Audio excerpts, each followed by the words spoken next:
Oh, tingnan mo, iniwan niya yung karne. Naubos niya ang pansit. May konting yan. Ayan, ang karne. May gulay. Ayan, ganyan si Lola kumakain. Hindi niya talaga. Ayan na siya. Kakain na. Oh, sobrang init. Ko ipo ah. Malansi ah. Kain na siya. Tapos kayo na yan. Jose, yaput yoko siwa.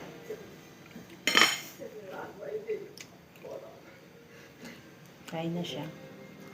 11 na kasi. Ganitong oras talaga yan siya kumakain. 11. Or before 11. Basta wag ka lang umabot ng 11:30. Pag on time talaga, kain niya 11. Mamaya mga 2 p.m. magkakain na naman siya mamaya. Hindi ko alam kung anong ipaluto niya mamaya mga 2 p.m. Kamuti ba or gabi? May gabi kami dito. Ini-steam lang yung gabi.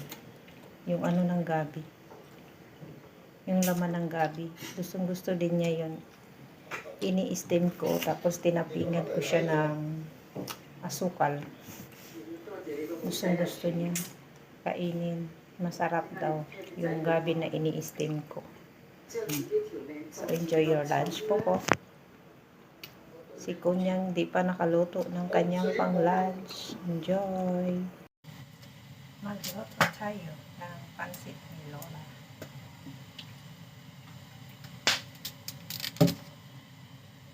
Ito yung noodles. Pinakuluan ko na. Gusto niya na.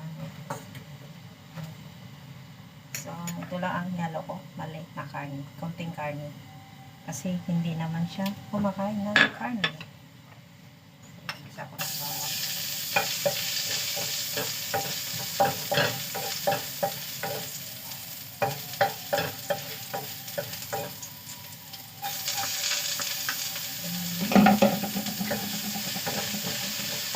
Itong karne ko pangpalasa lang. Kasi heavy sana rin. Ubus ba? Ayan. Pangpalasa lang. So, hindi naman niya kinakain yung karne. Hindi na kumakain ng karne.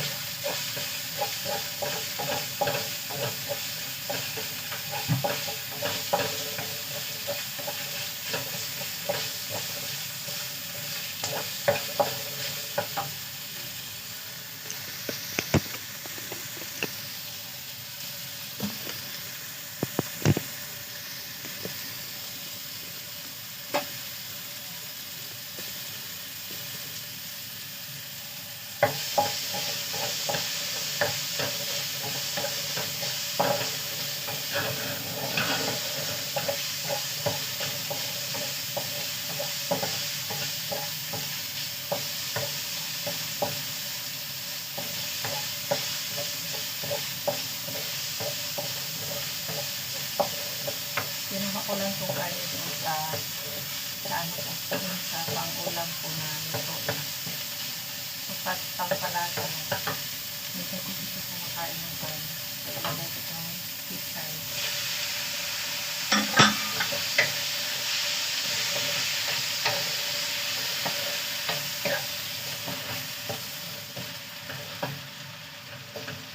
Hindi natin yan lagyan ng tubig. Kasi itong ganitong pichay mag-ano siya. Magtutubig na. Tapos ito lang ito. Pagkain lang ito ni Lola.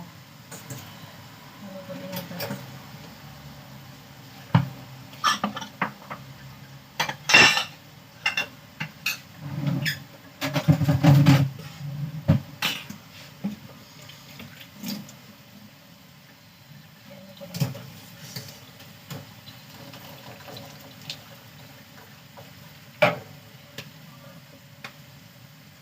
Pinapakuluan mo siya. Kasi ano to yung noodles. Kaya kailangan lutuin mo muna siya.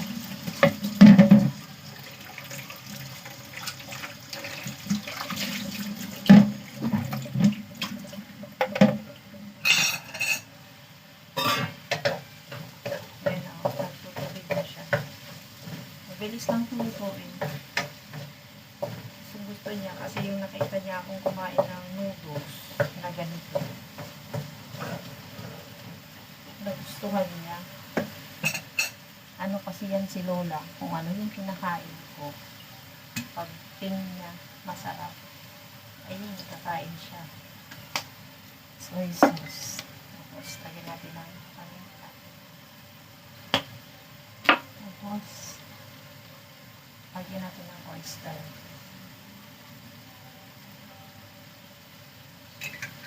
Masarap po na oyster. Ayan, na-atsing ako sa paminta. Ay, excuse me. Na-atsing ako sa paminta.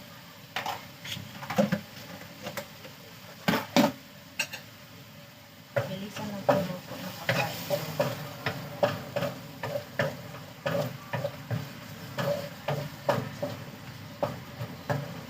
Ayan, pwede ko na ito ilagay.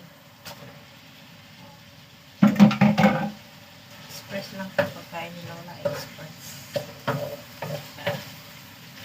Kasi alam nyo, pag siya ang magsabi na ganitong oras ka siya kakain, kailangan